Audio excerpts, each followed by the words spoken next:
here today. It's all going to be good.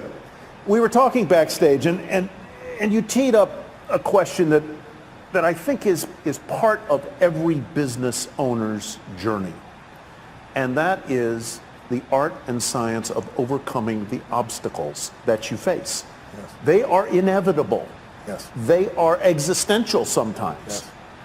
They are fear-inducing most of the time. What do you do when you hit one of the obstacles? Well, I think it's really important. First of all, it's great to be with you all here. I know you've had a full day, and I hope to add some real value to you in this brief time. I think it's really critical that you understand that everybody wants to grow their business, and we all go through different phases, right? Just like human beings go through phases. You know, you give birth to your business, and you're an infant, and an infant is a run for survival, and cash flow problems are a natural process in most cases, and you're running. Hopefully you get to a teenager where now cash flow is not a problem, you're growing like crazy, and then you have a new problem. You don't have systems in place.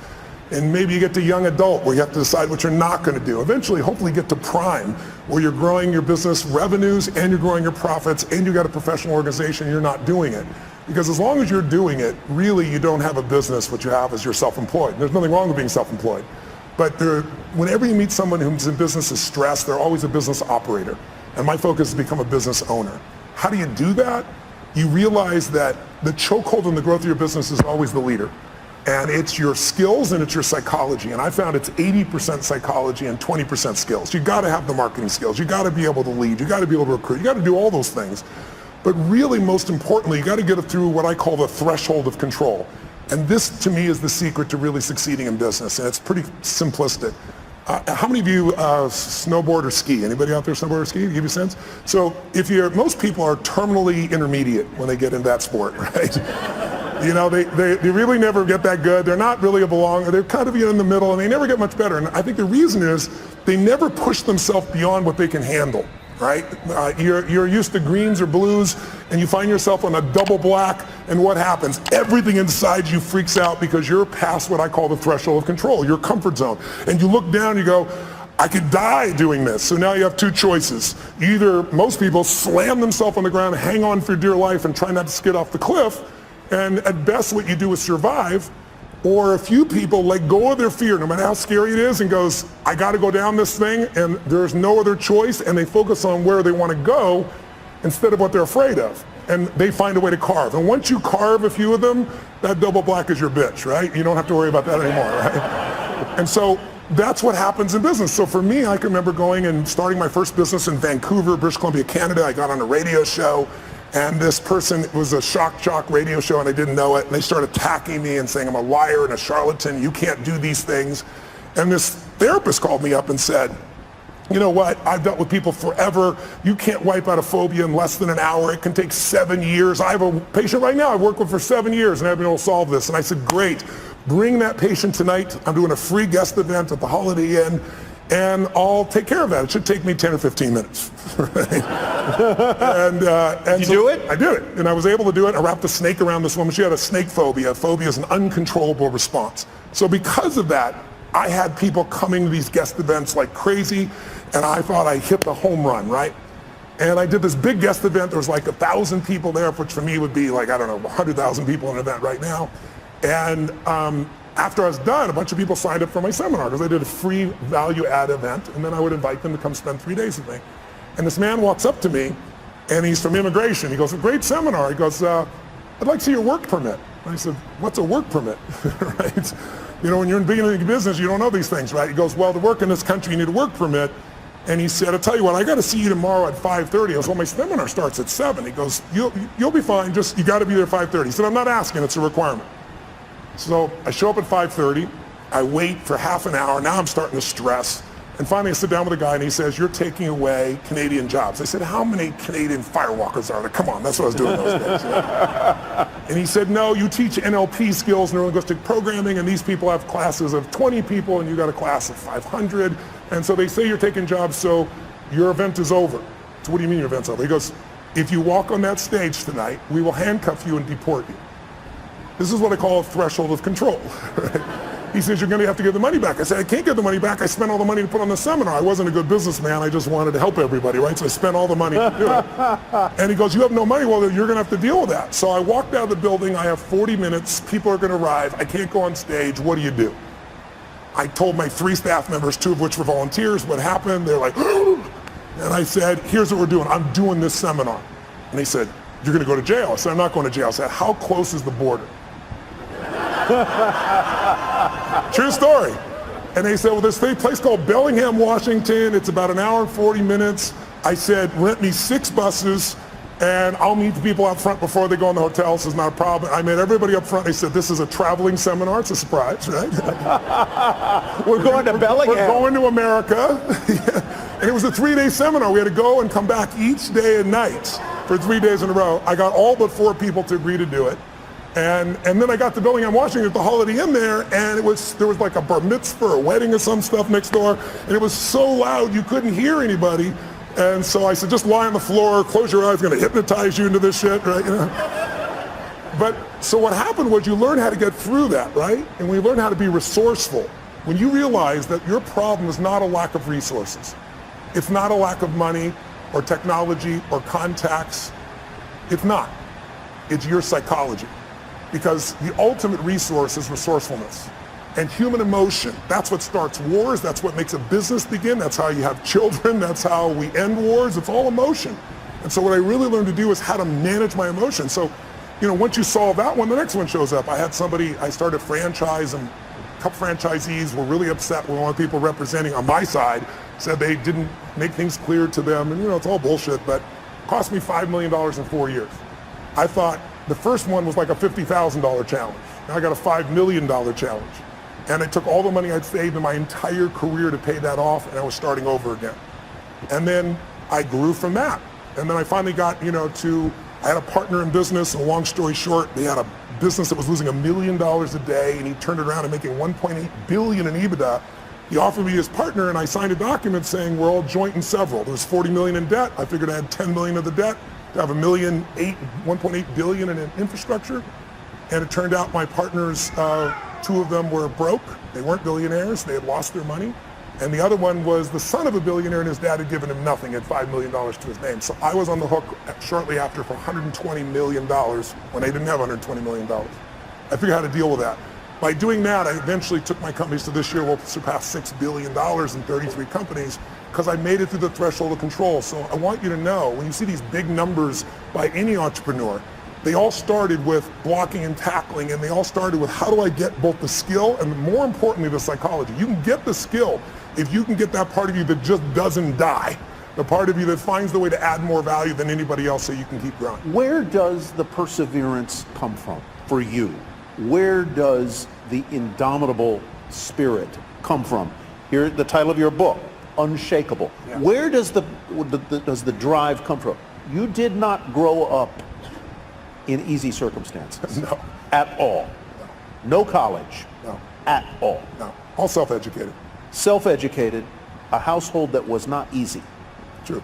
Is that part of the reason that you are as perseverant as you are, as optimistic as you are, as forceful as you are? That didn't create my optimism. No, it didn't create your optimism. but maybe it was a way to I think it developed moxie. My mother was a really good woman. I didn't talk about it when she was alive, and frankly, even if she passed, I didn't talk about it until one day I was sitting in front of a group of 30 kids that were abused by their parents, and I told them that your biography is not your destiny, and you're not defined by what happened. But I could see in their eyes, a big, tall, white, rich guy, he doesn't understand.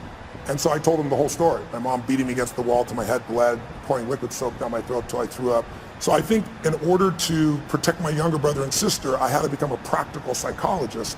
That drove me, and I developed moxie to be able to deal with stuff.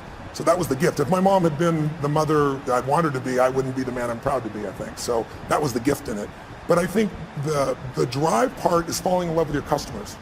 I love people. I've always loved people. And I hate suffering because I've suffered. And I love to light people up, and not just light them up, pump them up. I love to have them have a skill, have them a tool, have a system. When I do my boot camps each year for our business mastery programs, I guarantee everybody there on the day one, you'll have $1 million of value in your opinion, or we'll keep all the stuff you got and we'll give you your money back. No one ever leaves. because I know how to add that value in the business for those people. So I think the drive is the biggest mistake I think businesses make is many businesses are started by people that you built the product you love. And that may still be true for you. Like you built this great jewelry, or you built this great software, or whatever skill set you have. But the problem is the world changes so fast now. I mean, I'm old enough. Who remembers the Sony Walkman? Anybody ancient enough to remember that shit? That product lasted 20 years. Now a product like that won't even last a year, right? The competition is too high. So today, if you and I are going to really succeed, you got to fall in love with your ideal customer. Because look, I'm sure you know that right now the economy we have is looking pretty good, but it's going to correct because we've done nothing since 2008 except print more money. And we didn't even print money, we put ones and zeros in computers. So there's going to be some corrections, and when those happens, it's going to shake people up. You need to fall in love with a client who's going to do well with you even when the economy goes to hell. Think about it, Starbucks. I was sitting across from Howard Schultz and had a great conversation and said, what is he most proud of? And he said, he used to say starting Starbucks. Then he said, now it's surviving 2008. If they closed, I think it was 1,300 stores, if I remember correctly, for $2 coffee. So you need to get your ass ready for winter because it's coming. And if you have got challenges now, but if you do well in winter, you'll dominate for the rest of the time. And the way you do well in winter is you fall in love with your ideal clients, and then you come up with the irresistible offer for them. Steve Jobs created 99-cent songs, but he didn't create that shit. We all know that. Where'd it come from? Who's old enough to remember Columbia House, where you got like 10 albums for $1? Remember that? Or for a quarter and stuff. They built $1 billion company. Tom's Shoes, shitty product. I love him. Great what he does, but 2 for 1, being able to do something where I get it and I benefit somebody else, brilliant idea. Built the whole company on that. He didn't build it on the product. He built it on the mission, right? So you need an irresistible offer for the client who is ideal for you, and you want to fall in love with a client. Don't fall in love with your product or service because those need to change. And if you fall in love with your product or service, somebody's going to beat you. They're going to be anticipating. I always tell businesses, there's 2 businesses you have to manage right now. You have to run the business you're in, because if you don't run that, your cash flow, your challenges are going to bite you. But you also have to run the business you're becoming. And both businesses you have to be making progress on. If you get all excited about the future and all the cool stuff that's coming, and you go work on that, and there's no cash flow now, you're dead in the water. If you just work on today, you're going to wake up and go, what the hell happened? My competition beat me. It's those 2 sides. And my 33 companies, I look at what the company is now and what it has to be constantly. So we're doing the grunt work, if you will, the important day-to-day work, while we're anticipating the future. When you were building your businesses, and you've gone through an evolution, as all business owners do. I mean, what you were doing 30 years ago isn't really what you're doing today. How and when did you know that you were doing in life what you were meant to do? Because I think that's part of the quest of the entrepreneur, is to achieve that. When did you know it? How did you know it? When did I know? I think I've known you. I think you know it at different stages, at different levels, at different times. It's like I can remember one that stands out from you. And yes, that pops in my head is President Clinton calling me. I was with Peter Guber, my partner in the esports business, and we both owned the LAFC new MLS franchise, soccer franchise, building a stadium here. I was at his home in Aspen, and he says, the president's on the line for you. And it was President Clinton. And I picked the phone, and I talked to the president for a few minutes, and he told me what's going on. And I said, Mr. President, I'm completely honored you want me to come visit with you, and I'd love to, but I want you to know I'm not a fan. I said, it was the time in which you said the economy's stupid, and then you turned around and did all these things that weren't related to the economy, and he looked like a very weak president at that point. And I remember Peter looking at me going, you just told the President of the United States you're not a fan. He's calling you, telling you, and inviting you to come out to Camp David. But it was great. I said, I want to be sincere. I'd love to serve you, but I'm not a sycophant, right? Yeah. And so I went there and spent time with him. And I think the moment I know that I was doing what I love was, there were a couple of people there, and they were all trying to get his attention. And he and I went for this walk, and this deer went by, and he was telling me, about all these past presidents. And he was honestly at the time complaining about how unfair things were. And I thought, this is the President of the United States, and he's effed up. And I'm 31 years old, and I got to help this bastard, and then that night he wanted me to stay, and it was New Year's, and I left Aspen with my family and Peter, and I promised my family I'd come back, and I said, no, I promised my family, Mr. President, I said, I'd be happy to work with you in the future, and I left. Leaving the president when everybody else stayed was a moment I realized I'm doing what I'm really supposed to do. I've kept my priorities straight. My family's still number one. Making contribution is number two. I'm able to play on the scale that's global, and I'm able to play on the scale that matters most, which is local and family. I think that would be a moment that sticks out for me. I don't want to spend a lot of time on this, but since you brought up the subject of presidents, I have to ask you about the current president. Yes. Walked right into that one. Have you advised him? And if you haven't, how would you help him? Brain transplant? No, just kidding. Look, I know the president quite well. I've known him for many years. I gave him his first big speech. I might be to blame. He wrote about it in his book. He thought he was coming to speak to 200 people in my seminar with 10,000 people, and he just kind of lost it a little bit. And then his number one piece of feedback on how to succeed was get a prenup. And I thought, oh my God. And I know Mrs. Clinton very well as well. So I had a great difficulty in this last election because I felt like both parties lied. And I think that's extremely hard. I mean, everybody tells white lies, but some were pretty exaggerated and obvious on both sides. And so I found it was the more difficult time. I help people on both sides of the aisle.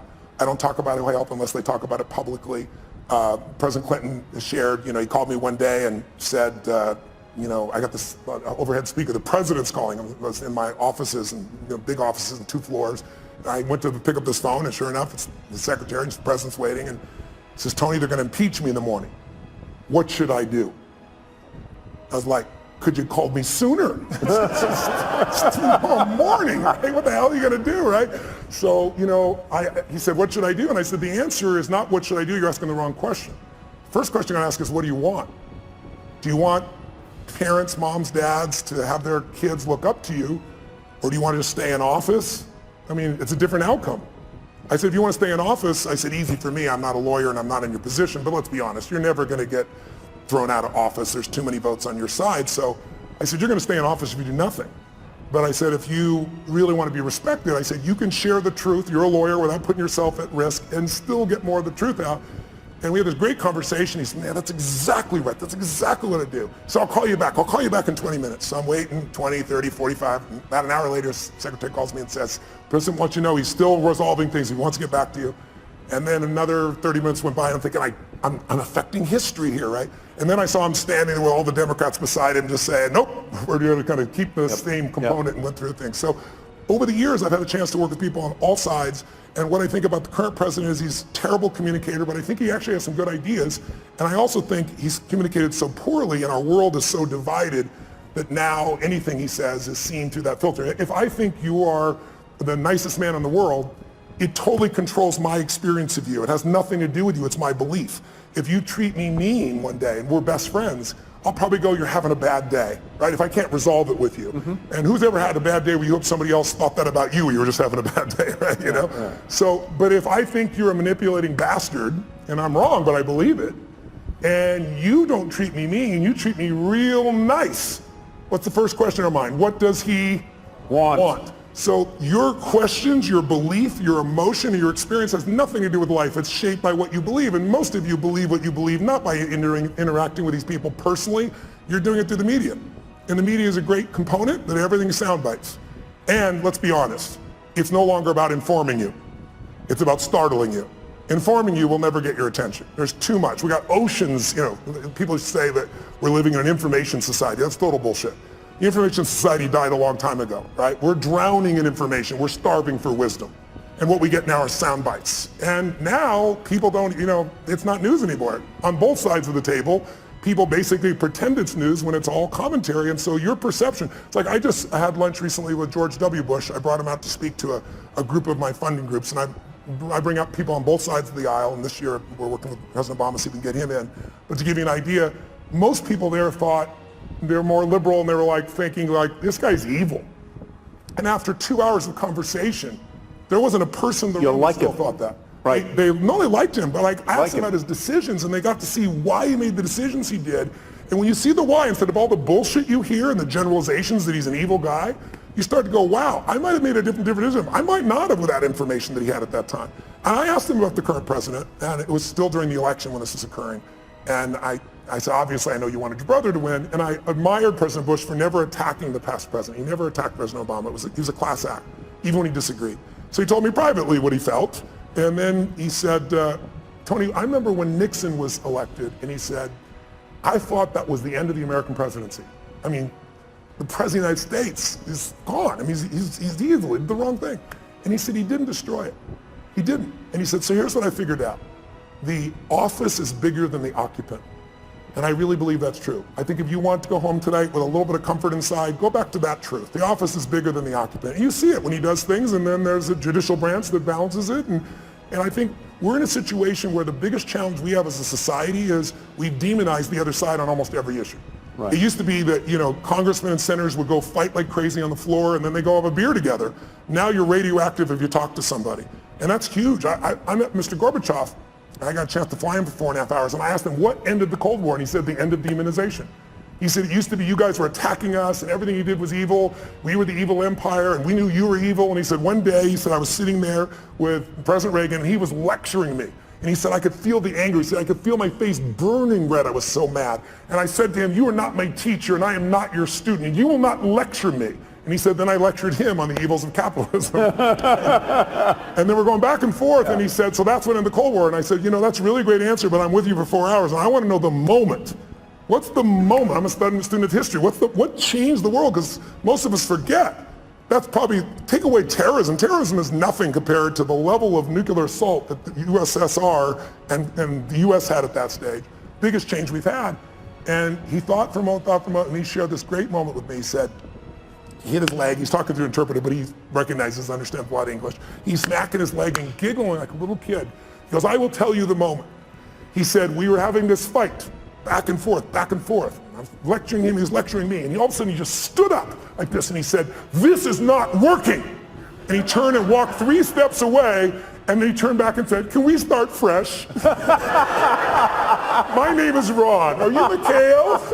And it had that same impact it did on you just now. He said, he was laughing uncontrollably. He goes, I knew I could do business with this man. You had to love the man. And then he said, Reagan also knew that Gorbachev loves children. And there are no children going to go to the USSR, right? Soviet Union. And Reagan brought a group of children over and let them be in the care of Gorbachev. And he said it completely changed the game for him. So it was a moment, just a moment of breaking somebody's pattern. And that works in an intimate relationship, it works in a business challenge, but it also works on the scale of society and history. I want to go to audience questions, and I hope you all have sent some to the Iconic Tour hashtag. I'll go to those in just a sec.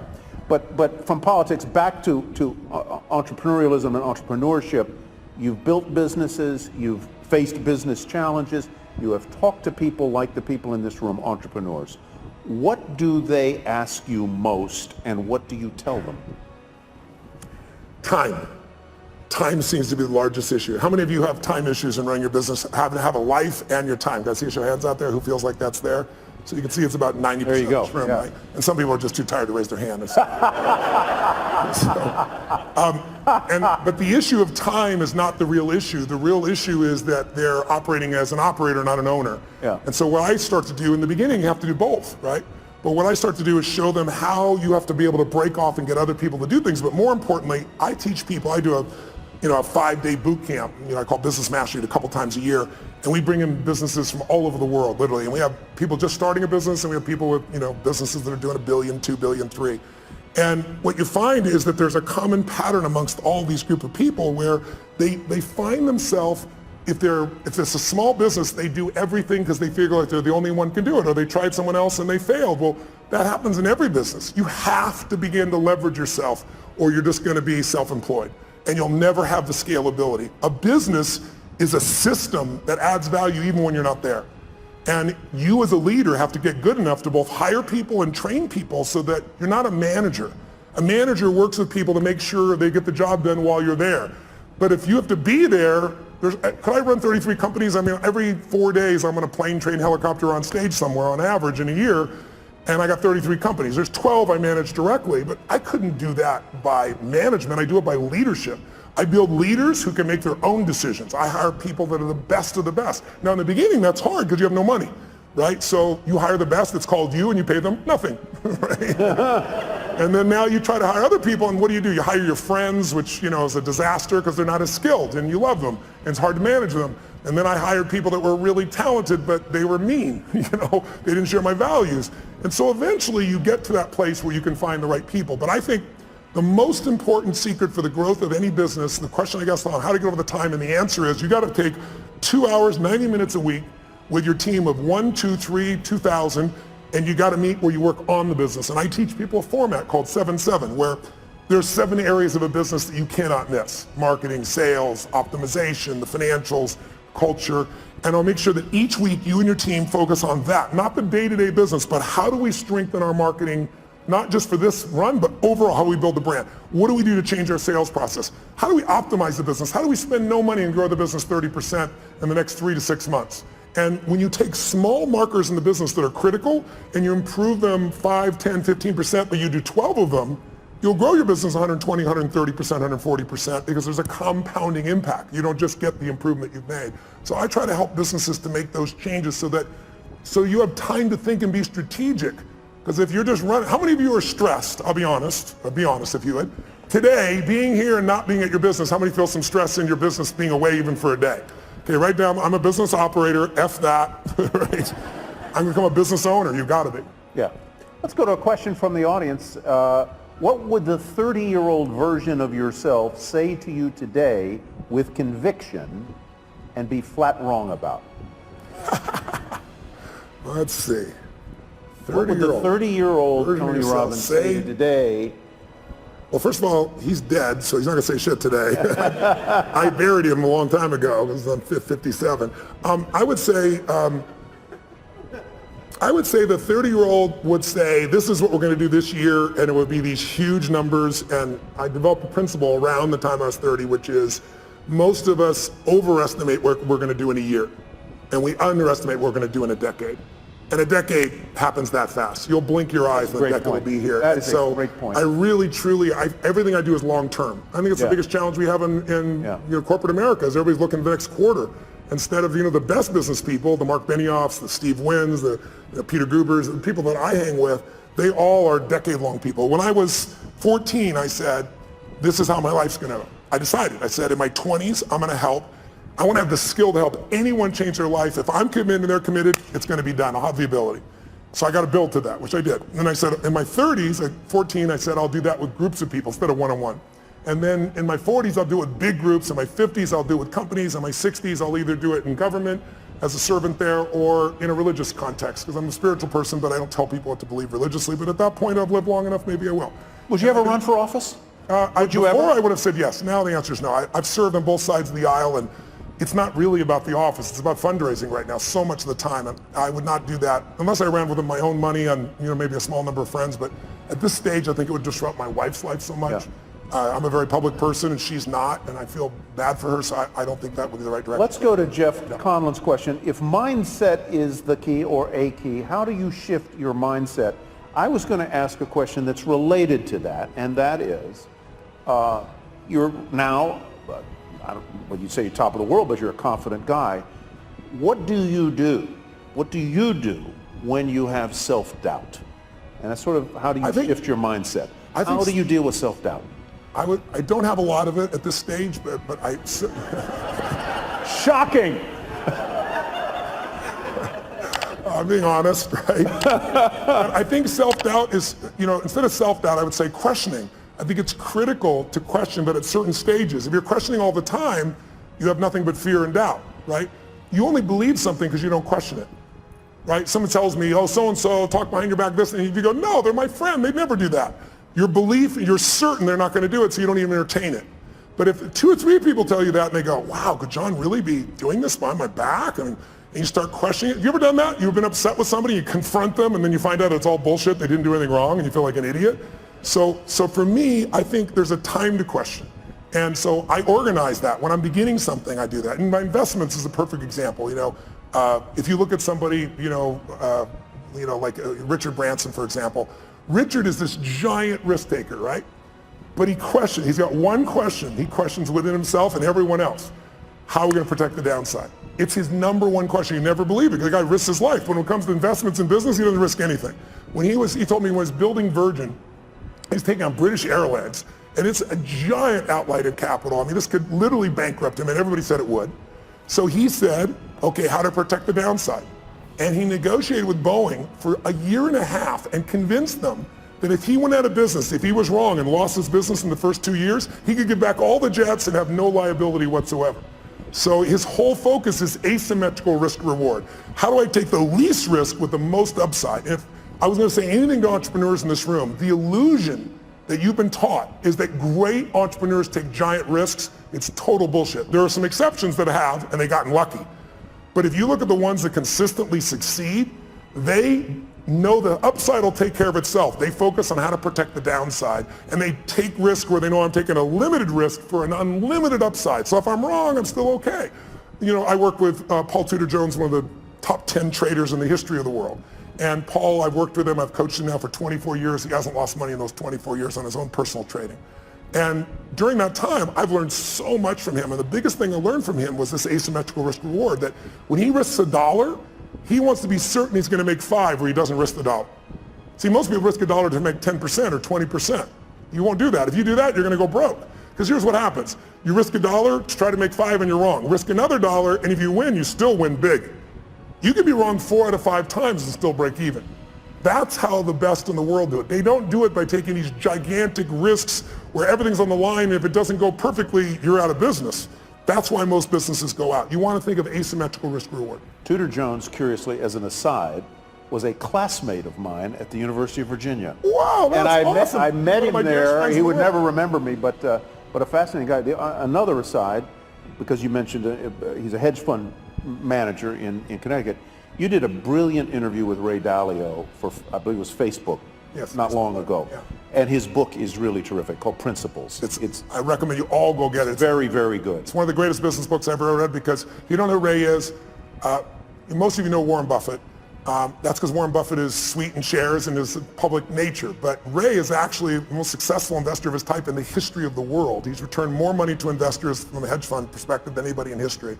When I met Ray 10 years ago, you had to have a $5 billion net worth for him to talk to you. You couldn't be a billionaire, that's too weak.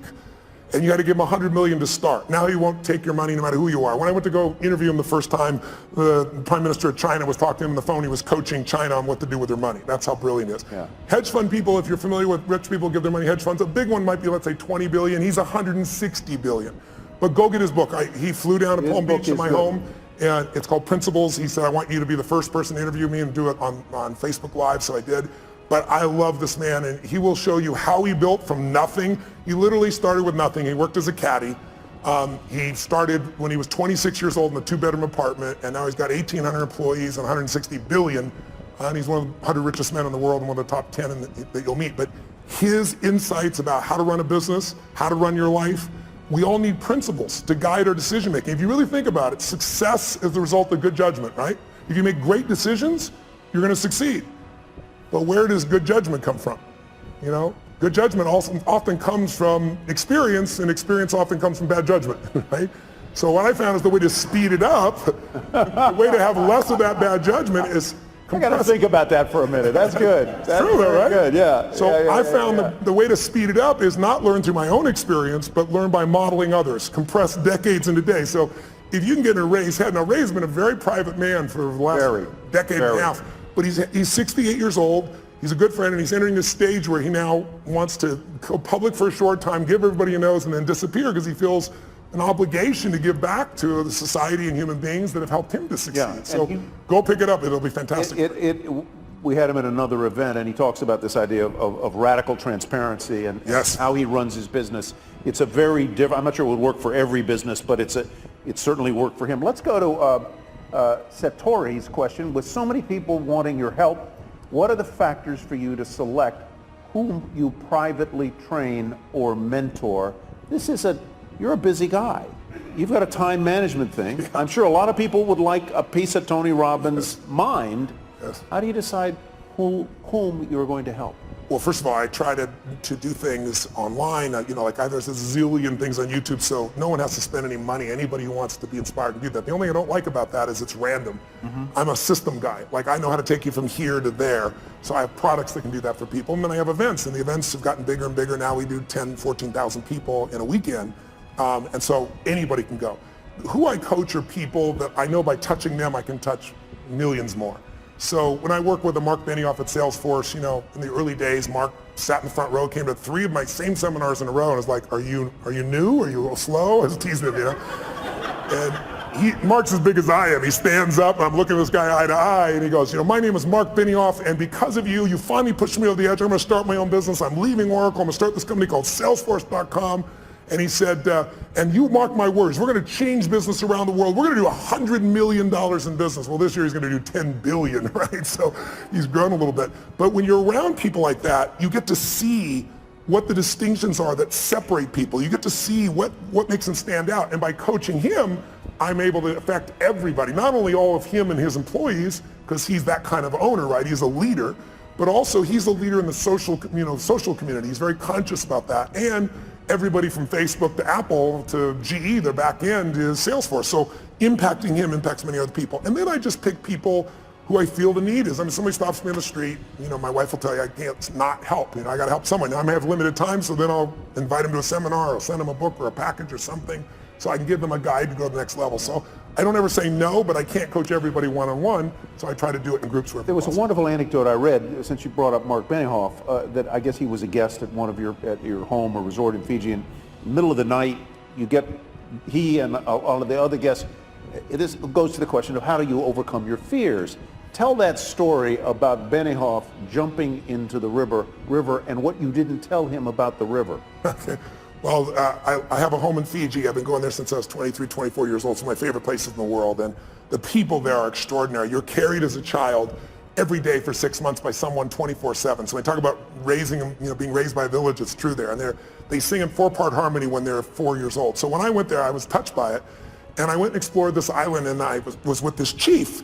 And they have this river that goes both ways, because it's this river where the ocean comes in, and it looks like out of Africa or something you'd see down in South America, and eventually goes in this scary looking area into a giant lake. But the tide is so fast, it would just take you. And then 8 hours later, it reverses and goes back out. So I was with him this one day, and I said, are there any fish in there? And the Ratu, which is the main chief, points out, goes, what about that? And we looked back, and it's a giant manta ray going under the bridge. So I said, F it, I'm doing this. And I just jumped in. And then the thing took me. And it took me for a wild ass ride. For about 20 minutes, I ended up this lake. And then, dumbass me, I didn't think about how the hell am I going to get back. It was so strong I couldn't swim against it. So I spent 8 hours on this little island there before I came back. So then I came back one time with a friend. It was nighttime. And I was like, they were talking about Devil Rock and Shark Alley and all this shit. And I was like, let's do it at night. But I had a boat waiting for us in the lake to bring us back. But we jumped in, and it was scary as hell, and all the phosphorescence going on looks like pixie dust. It's a wild experience. Flying fish scare the shit out of you. They come by. And so when Mark came, he flew over and come spend a week with me there. I took him and woke him up, and you have to do when the tide is. It was like 2 in the morning. I woke them all up and said, I got a surprise for you. Like, what? I said, just trust me. Dragged them all on, put wet gear on them, gave them life preservers, and then threw him off, and Mark was freaking out, and I grabbed his hand, and I go, we'll go on 3, 1, and we went on 1. Because I can feel him, and he's as big as I am. If I try to jump, he might be hanging me out there just holding on, right? So Mark talks about that story a lot, but overcoming fear, because whatever you're afraid of, it's never as much as you're afraid of, right? It's how many things you've been afraid of that never happen. Right? And then the things you are afraid of, if they do happen, you just deal with them. It's that old phrase, coward dies 1,000 deaths, a courageous man only once. I discipline myself, not perfectly, but for the most part, I don't worry about shit till it happens. I anticipate it, but I don't worry about it. If state is everything, I assume that means state of mind. How do you stay in a great state of mind 24/7? Should that even be your goal? I think it's worthwhile to have as a goal. I don't think it's realistic 24/7 whenever having any blurbs, because we all have a 2-million-year-old brain. Everybody in this room has that. I do too. And it's not designed to make you happy. It's designed to make you survive. So if I said to all of you right now, what does that brain look for? It looks for what can hurt you, and it exaggerates it. And since there's no saber-toothed tiger now, it says, what are people thinking of me? Will my business make it? Do I have enough money? And these are all easy things to solve, but our reactions in our gut, when we let the fear part of our mind take over, that basically the survival software, if it runs you, you're in trouble. So a few years ago, I actually lecture on this now. I say, you need 2 skills to have the quality of life you want. If you want an extraordinary life on your terms, whatever your terms are, you need to master the skill of the science of achievement. You got to figure out, how do I take what I dream about and make it real? And it's a science. And you can model other people, and you can learn, you can speed up. I've spent my lifetime doing that. But the second skill, and the one that most people don't give enough value to culturally, is more important. And that is, you need to alter, if you want an extraordinary life, how many people do you know that have achieved it? How many have done this? Who's achieved a goal that was a big goal? You worked your ass off and you achieved it. And then your brain went, is this all there is? Who's had one of these moments? Yeah, almost everybody. And that's worse than failing, because we're all achievers in this room, right? So if you fail, what are you going to do? You get back up, you try another approach, you're going to eventually succeed. You know it in your gut if you're really driven. But if you succeed and you're miserable, now you're what I call technically screwed, right? I mean, because if you're not happy with what you got, I mean, failing, you can get up and do something new, but succeeding, where do you go? So I really believe, you look at somebody like say, Robin Williams. I think the loss of him is one of the greatest losses we had. He's loved worldwide. I asked people all over the world last year, in China, I asked them in Japan, and Sydney, Australia, throughout the US, how many of you loved, don't raise your hand if you liked him, how many of you loved Robin Williams? I'm curious. Keep your hands up, look around the room. Like 98%, only 2% assholes that didn't like Robin Williams in this room. But when I say this, I didn't say like, I said loved. And so here's a guy, was he an overachiever? He came to Hollywood, everybody comes to Hollywood. He said, I'm on my own show. Oh yeah, sure you are, buddy. Who's old enough to remember the show? What was it called? Mork and Mindy. Mork and Mindy. It's old people in this room, clearly, right? He does Mork and Mindy, but he also makes it the #1 show. Then he says, I'm gonna have a beautiful family, he does that. Then he says, I wanna make more money than I can spend, he does that. Then he says, I wanna make movies, he does that. Then he says, I wanna win an Academy Award for not being funny, his #1 skill. And he did it. And then he hung himself in his own home, leaving his wife and children to find his lifeless body. How do you explain that? I'll tell you the answer. He made everybody happy but whom? And his wife said he had Lewy bodies and upsets in his brain. That's all true, but he used drugs and alcohol his entire life. He suffered his entire life, made everybody happy but himself. And so I love the guy. One of my birthdays, I was at TED and I did this talk that was very popular, and he came to my birthday party. A bunch of guys took me out to dinner that night and jumped on top of the table and sang happy birthday as a Russian woman and then as a Chinese man. And you know, I've never lost a suicide, knock on wood, out of thousands. We've made films and follow-up, but I had no idea that's where he was. But I look at a man like that and I say, he's a warning as much as we all loved him, even more so because we loved him. I know none of you are going to kill yourself. I'm not worried about that. But a lot of people live a long time, but they don't really live. You know, because they let their stress and their frustration, you know, I always say achievers don't get fearful. We're all achievers, right? We don't get fearful, we just get stressed, right? Stress is the achiever word for fear. Because when I say to you, what are you stressed about? Well, I gotta do this, I gotta make this thing happen. What if you don't? Well, I got to. Well, what if it'll fall apart? What if it falls apart? Then it'll fail. What if it fails? Then I'm a failure. What if you're a failure? And now if I follow the trail of your stress, it'll take me to your deepest fear. And the only way to have your life work is to face that fear and push through it. What is courage? Courage does not mean you're not afraid. It means you're afraid and you do it anyway. You're scared shitless, but you do it anyway. And I think if you're going to succeed at the highest level, you've got to face those fears. Leads right to the next question. Based on your experience, what are the top 3 characteristics to have in order to be successful? For these type of people, what does success look like? What does it feel like? What are the characteristics that can get you there? What success looks like and feels like is different for everyone because we all define success in a different way. So I leave that to them. But what does it take to succeed? That I can tell you because I could be an idiot at this point. But when you've been with 50 million people, 4 million in live seminars for days and nights and days and nights, I know that whatever we do, it's the result of our patterns. It's not us. There are certain patterns that'll make you angry, they'll make you frustrated, they'll make you pissed off. And there's certain patterns of thinking and feeling and using your body that'll make you playful and fun and grateful and excited and passionate. And if you think it's you, because you've done a pattern so long, it's hard to change yourself, but it's easy to change a pattern. Where do the patterns come from? We learn them through our conditioning. When you first are born, you can do anything and you're loved. You can, scream, yell, go to the bathroom in your pants. Try that when you're 30, see if it works, right? But you learn very quickly as time goes by, your love for nothing as a baby, right? Your love no matter what you do, because your mother's, got oxytocin. She's drugged, natural drug in her body. Men get it too, but women get 10 times as much. That's why a healthy woman cannot leave her child. A healthy man can, but a woman can't. She's biochemically healthy. And so you look at this and you say, what are the 3 things needed? I can tell you what they are. The number 1, I love intelligence. I love wickedly intelligent people. I try to hire as many of them as possible, learn from them. But what's more valuable than intelligence is hunger. You find, if you looked at what's the common denominator between Richard Branson, Mark Benioff, You give me your list of whoever it is. I guarantee if you dig underneath, their hunger has never gone away. Some people get hungry because they got a goal to, achieve something or get in a swimsuit by a certain date or some stuff. But that's not an identity change, right? These are people that are like myself. I'm hungry today at 57 more than I was at 26. I feel in me. And when I say hungry, I'm hungry to contribute, to learn, to grow, to make a difference. I'll never settle less than I can be or do or share or give or create. And everyone I know that's successful, that's the driving force. Because with that hunger, you can get the skill. With that hunger, you can figure it out. There are a lot of very smart people who can't fight their way out of a paper bag in a pragmatic way. And they got, great transcripts and shit like that. I went to Harvard one time and I spoke, and right before I spoke, they had voted at Harvard Business School to not release anyone's transcripts to the recruiters of the businesses coming in, to block it. And the argument was, your education is more than just your grades. And I went berserk. I got up there, first of all, they said, Tony, I expect to be, 1,000 people there, a couple thousand people there. And they said, no, Bill Gates was here. We have 300 people. It's going to be much smaller. But we ended up with about 1,200 people, standing room only. And they gave me 30 minutes. And of course, I went 3 hours. I did. No one left. But one of the first things I did, I said, what is this bullshit I'm reading? This was in the paper that day. I said, listen, I'm not trying to be disrespectful, but you're being disrespectful to each other. I said, if you're not willing to show your transcripts, I agree with you.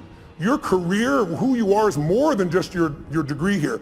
But you chose Harvard for a reason. And there are people here that have worked around the clock and gotten, 4.0, and you got yourself a 2.6, and you're going to block them because there's more of you than the 4.0. It's not going to work that way when you get in business. When you get in business, you guys who are doing this right now, you're going to be judged on one thing, results. And your grades are the results in this context. And if you think your grades are not it, then convince me as the interviewer that the grades are a part of it, but there's so much more you've done. If you can't do that, you're never going to make it. I said, you guys, anybody voted for that? Just count on a future that is full with pain. And the room was like, it was pretty intense, I guess. I thought it was pretty soft, personally. And then all of a sudden people stood up and they did a standing ovation, and people said, this is bullshit, because this is what happens sometimes in a democracy. Sometimes in a democracy, the lowest level standard is what becomes natural. We're seeing it right now on the political side. We're seeing people that are, in Berkeley, the home of free speech, people throwing things, burning things, destroying things, who are supposed to be liberals who should be open for open speech. And then you see conservatives that are just as dumb, saying things that are inflaming people. It's not one side or the other. It's us as a society. We got to shift it. We got to go from demonization to saying, let's say it's a fight over guns. Very emotional fight. What's the problem? We demonize each side. Nobody in this room, whether you're pro-gun or against gun, whether you want gun regulation or not, there's nobody in this room that doesn't want their children or their friends or their family safe and protected. We just disagree. People disagree on how. And if we can start with what we agree on, we can actually make progress. But today, there's no progress because we now also augment this with social media, and we augment it with the regular media. And think about it. The media is not here to inform you. They're here to startle you. We all know if we say something inflaming, you're going to talk about it, share it on social media, and they get a multiplied effect. It's all about advertising. So you have to really discern yourself today. You have to understand it's the Wild West, not only on the internet, but on television as well. And you have to decide, if you're an independent thinker, what is really right, and maybe be part of the solution instead of another person that attacks the right or the left, Donald Trump or whoever it is that you'd be attacking. There's lots of people that are easy to attack, but attacking doesn't change or improve anything. So in my opinion. We gave you 45 minutes. Would anybody here mind if we went a little longer? Would you mind if we went a little longer? Sure. So let me... 5 or 6 more hours? Yeah, 5 or 6 more hours. We'll bring the bar inside is what we'll do. But I want to finish what I said just for 1 second. Yeah, please I want to answer this person's question, which was 3 things. Oh, 3. We got through 1, hunger. Yeah, okay, let's get fast. 2 and 3. Hunger is the number 1. I think the number 2 is having a mission larger than yourself. Because it's kind of like having a child, right? Having a child is a very exciting thing, and then you have a child and you go, what did I do? Sometimes, right?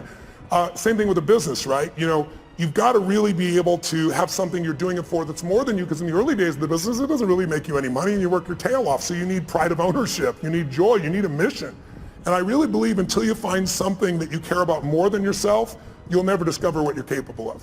Because we'll all do more for others that we love or respect than we'll ever do for ourselves. That's part of the beauty of being a human. Most of us do more for our kids, for example, than other people. And then I think the third thing is, you got mission and hunger, is you really have to become obsessed with strategies.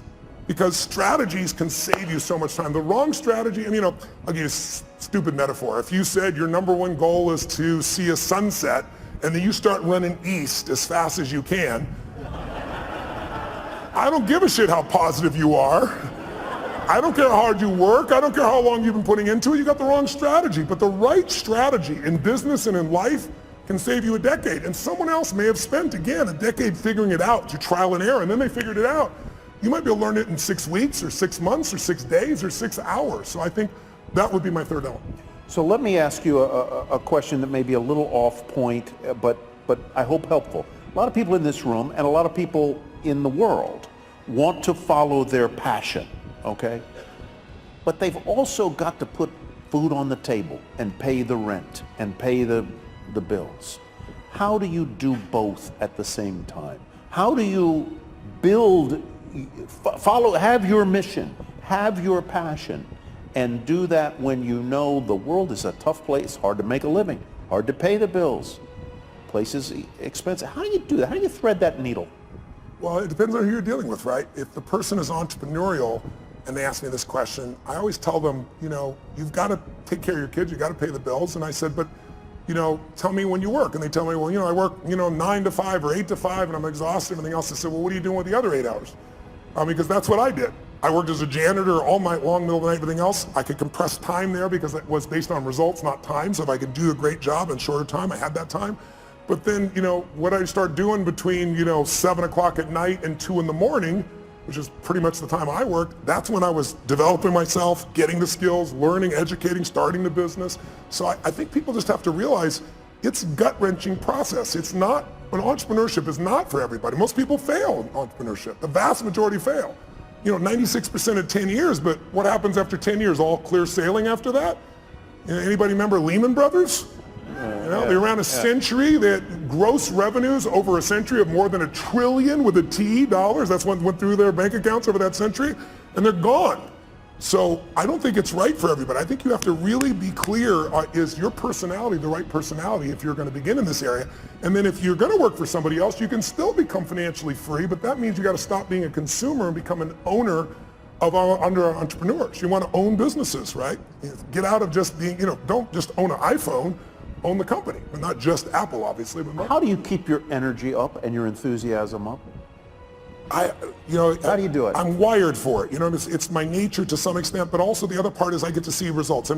Who here has been touched by my work before? I'm curious. Anybody in this room? So look around the room, and how's it hard to be inspired when I'm in a room and a third or 40% or 50% have used my work? And so people come up to me every day, dozens of people a day if I'm traveling, and they tell me the most amazing stories. Outside my children and my wife, that's probably the greatest gift of my life. I never get tired of hearing it, and it just makes me want to deliver more, give more, have more impact. You get the last word. Tell them what you want them to know. Well, if you're entrepreneurs out there, here's what I'd say to you. I'd say, don't be so damn hard on yourself. I know that sounds counter to being an achiever, but when you're beating yourself up, you're sucking out the energy you need to move forward. It's kind of like, I always tell people there's so much energy, and I've built mine. I do a lot of things to build my energy to be incredibly strong and have really strong endurance, because to me, energy is life. If you don't have strong energy, you're not going to do anything. But even after we look at that energy, it only goes so many places. So if your energy is being caught up, if you take energy in a business and you pour it into external marketing, going out and reaching people and adding value, that business is going to grow. But if there are inner conflicts in that business between people, then the energy is being sucked in here and less energy is going out there. The business is going to have problems. That's also true of you. If you allow your disappointments to create these inner conflicts and fears and you let them run wild within you, they're going to suck the energy out you need to go to the next level in your business. You have to discipline your disappointment now. Mine is the 90-second rule. So watch this. Try something real fast. Look around this room. I'm going to give you a test. Look around this room and see everything that's brown. I'm going to test you in a moment. Look behind you, look around you, look at clothing, look at people, look anything that's brown. Brown, brown, brown, brown. Record it in your mind. Close your eyes. Now, with your eyes closed, tell me everything you saw just now that was red. If you see more brown than red, say I. Open your eyes, look for red now. Really look for red. Look for it anywhere you can find it. Look around you, look beside you, look at the front, back. How many found more red this time? Raise your hand if you did. Say, I. Why'd you find more red this time? Because you told me to. Seek and ye shall find. But here's what's amazing. Seek and you shall find even if it's not there. I'll prove it to you. How many saw beige shit, called it brown just to feel successful? How many saw burgundy, called it red just so you can count more pieces? So if you think you're a jerk or someone else is a jerk, you're going to color it. You're going to change it. You're going to find the jerkiness in them. You're going to find the jerk in you. It's really important that you manage your mental and emotional state because you are the business. If you are the leader, your responsibility, your job, your opportunity, your privilege is to be able to truly lead. And you cannot lead if you're living in fear. You cannot lead in a place of constant uncertainty. We all have uncertainty at times. But if you watch an athlete go out to shoot a free throw or a kicker in the NFL to go kick the ball, how many have ever seen that person, they're about to kick it, they're about to shoot it, and you go, they're going to miss it, and you know they're going to miss it. Who's experienced this before? How did you know? You could see in their body that they're missing the core ingredient, absolute certainty. You can have the great skills in the world, but when you lose that certainty, the athlete goes down. That's usually when I get the call. I got to rewire them and get them back where they can execute at that level. So be kind to yourself, as corny as that sounds. Not to be kind to yourself, but so there's more energy available to solve the problems and to build the business and to meet your mission. Because the time you're beating yourself up, you're trying to prove to yourself you really care, but meanwhile what you're doing is sucking the energy out of your growth. I had somebody who embezzled some money when I was a tiny company. One of the companies was $3 million. And the guy embezzled $250,000, and I was $758,000 in debt and thought I was in profit. And in those days, everybody told me I had to go bankrupt. And I remember I was just like so angry. There's so much anger because my business was like my child. This guy tried to kill my child, you know? So I was chasing him into Mexico so I could beat the hell out of him and put him in prison. And then I realized in the middle of this stuff, I gotta let go of this because while I'm busy being angry and pissed off, the business is gonna go under. I'm chasing birds. What am I do when I catch the bird? I gotta focus on how to add the value. And so take your energy, that's all you have in this life, and invest it in the things you love. In those you love, in the mission of your business, and in your clients. If you fall in love with what you do, who you do it with, and who you do it for, there'll be no limit to your impact. But you got to be willing to do it for decades because it's all bullshit. Maybe you'll hit the lucky thing and it'll happen in 12 months. But even if you don't, even if you did, you know, I got a friend who's one of my partners in the LAFC and so forth, you know, Chad, who started YouTube, for example, and $1.6 billion in what, 18 months, 24 months, that type of thing.